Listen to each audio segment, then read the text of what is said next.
Hello everyone, আসসালামু আলাইকুম। কেমন আছেন আপনারা সবাই? আশা করি সবাই ভালো আছেন। আলহামদুলিল্লাহ, আমরাও ভালো আছি। আর আপনাদের মাঝে অনেকদিন পর আবারও ব্লগ নিয়ে আসলাম। তো এতদিন গ্যাপ থাকার কারণ হচ্ছে কেন, আবারও আমার কর্মব্যস্ততার কারণে ব্লগগুলো দেওয়া হইতেছে না ঠিক মতো। তো আজকে কেন ঠিক এতদিন ব্লগ দিতে পারি না বা কেন দেরি হইতেছে, তো সব কিছু আপনাদের মাঝে শেয়ার করব। আর যারা এতদিন আমাদের পাশে ছিলেন, আমাদের পাশে থাকবেন, আমাকে সাপোর্ট করবেন। আবার চেষ্টা করব নিয়মিত ব্লগ দেওয়ার জন্য। তো আপনি চলুন আমাদের সাথে, দেখাই আপনাদেরকে আমার কর্মব্যস্ততা বা কি করি সকাল থেকে, কেন এতদিন ব্লগ দেওয়া হয়নি। ওরা সকাল সকালই কাজ শুরু করে দিছে। আমার ঘুম থেকে আজকে উঠতে দেরি হয়ে গেছে। এখন বাজে সকাল 11টা। তো আইসে দেখি প্রায় কাজ শেষের দিকে। এগুলো হচ্ছে চিকেন, এখন চিকেন কাটছে, এগুলো এখন মাখায় নিবে, ম্যারিনেশন করবে চিকেনগুলা, সব কিছু দিয়ে নিতেছে, লবণ টবণ সব যা যা লাগে ম্যারিনেশন করার জন্য। এই চিকেনটা হচ্ছে পিৎজার জন্য, এটাতে পিৎজা আর বার্গার বানানো হয়। আর ওইখানে পিৎজার এই যে নিচে পিৎজার ডো ওইটা করে ফেলছে, ওই পাশে আরো ভাজাভাজি করতেছে।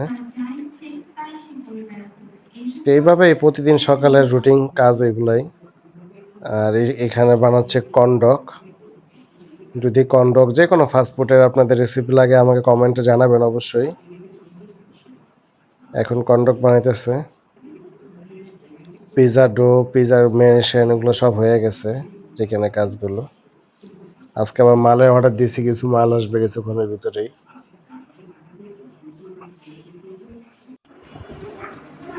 এই যে মালগুলো আসছে, এগুলো সসেজ, চিজ, এগুলো সব পিৎজার জন্য। পুরা ফ্রিজ লোড হয়ে গেছে, 2টা ফ্রিজ, কোনো রাখার জায়গা নেই। ফ্রিজ 2টা হইতেছে না, আরো একটা মনে হয় লাগবে, কেন এগুলা মাল সবসময় পাওয়া যায় না। 1 সপ্তাহের মাল স্টকে রাখতে হয় দোকানের। পুরা কোথাও একটা জায়গা নাই, পুরা লোড হয়ে গেছে তো ফ্রিজ। চিজ আর চিকেন দিয়েই, সসেস, চিকেন আর হচ্ছে চিজ। আর এদিকটা ভাজাভাজি করা শেষের দিকে প্রায়। এই যে এগুলা কর্নডগ, চিকেন ফ্রাই, চিকেন বল, এগুলা করতেছে।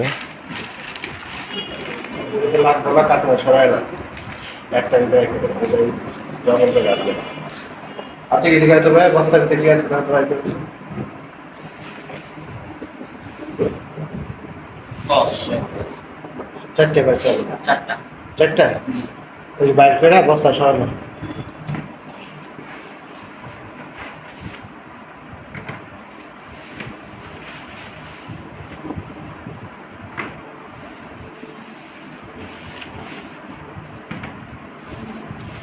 যে এখন জাকিয়া বড় হয়ে গেছে, একা একা দারাজ থেকে অর্ডার দিয়ে দেয়। আমার জিজ্ঞাসা করে না যে বাবা এটা আনবো কি না আনবো। কি জাকিয়া, তুমি যে আমার এখন জিজ্ঞাসা করো না? আমি দিব না তোমার।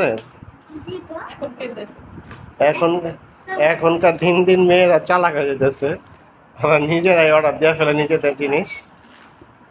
দেখেন পাগল হয়ে খেলতেছে। আস্তে আস্তে পুরোটা করলো।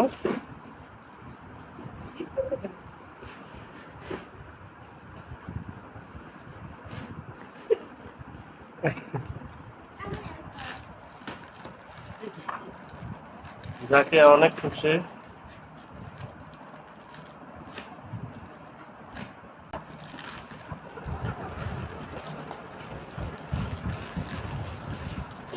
কি এটা? Wow! এই যে তুমি বাবার টাকাগুলো শেষ করো এগুলা কইরা, হ্যাঁ?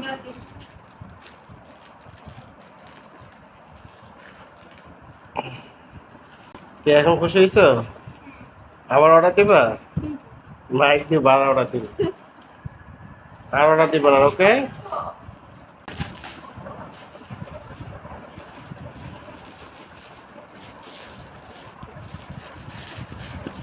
তুমি যদি আমার বাবাকে না বললে অর্ডার দাও কোনো কিছু, তাহলে আর আইনা দিব না, এটাই শেষ। খায় না এভাবে।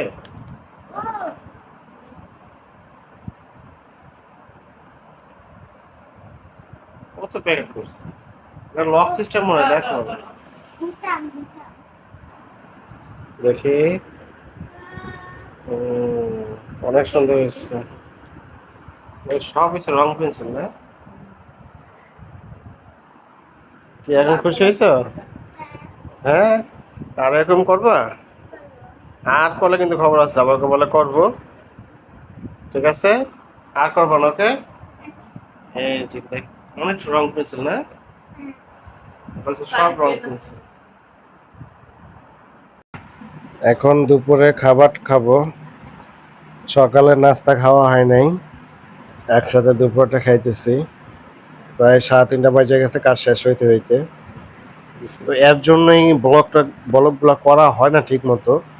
কেন, কর্মব্যস্ততা, মানে কাজ আর হচ্ছে ব্লগ দুইটা আলাদা জিনিস। ব্যবসা ব্যবসা যদি করে কেউ ব্লগ করতে পারবে না, ব্লগ করলে ব্যবসা করা যাবে না। কেন, সময় করা হয় না। তাও চেষ্টা করব ঠিক মতো ব্লগ দেওয়ার জন্য। এই যে সন্ধ্যার পরে ঘুম থেকে ওঠার পরে এসে পড়ছি দোকানে। এটা হচ্ছে আমার দোকান, ওটা ফাস্টফুডের। আর এই যে এখানে আরেকটা আছে, ওটা হচ্ছে পিজার দোকান। আর ওটা হচ্ছে ফাস্টফুডের। আর আমার দোকানের সামনেই রাস্তা কাটতে রাখছে। আজকে অনেক দিন যাবত রাস্তা কাটা আমার, তার জন্য ব্যবসারও খুব সমস্যা হয়ে যেতেছে, কাস্টমার খুব কম। তার জন্য একটু সময় পাইলাম ব্লগ করার জন্য। এই কারণে ব্লগগুলো দিতে পারি না আপনাদের মাঝে। আর এখানে পিজা বানাইতেছে, ওখানে কাস্টমার অর্ডার দিচ্ছে, পিজা রেডি হইতেছে। তার কারো যদি পিজা রেসিপি লাগে আমাকে জানাবেন, একেবারে অথেন্টিক পিজা রেসিপি দিব। এটা হচ্ছে মেনু। আর ওভেনের ভিতরে পিজা হইতেছে। আলহামদুলিল্লাহ, আমার এখানে পিজার টেস্ট খুবই ভালো। সবাই খুব প্রশংসা করে আমার পিজার। শুধু পিজা না, যে কোনো খাবারই আমার প্রশংসা করে আমার দোকানে। তো এই কারণগুলোর জন্যই ঠিক মতো ব্লগ দিতে পারি না। কেন, এখানে সন্ধ্যার পর থেকে দোকানে বসতে হয়, ক্যাশে থাকতে হয়। আর ক্যাশে সারাদিনই ব্যস্ত থাকি। তো আমাদের পাশে থাকবেন, ভালোবাসার সংসারের সাথে থাকবেন। আর ব্লগটি ভালো ভালো লেগে থাকলে লাইক কমেন্ট করে শেয়ার করে জানাবেন।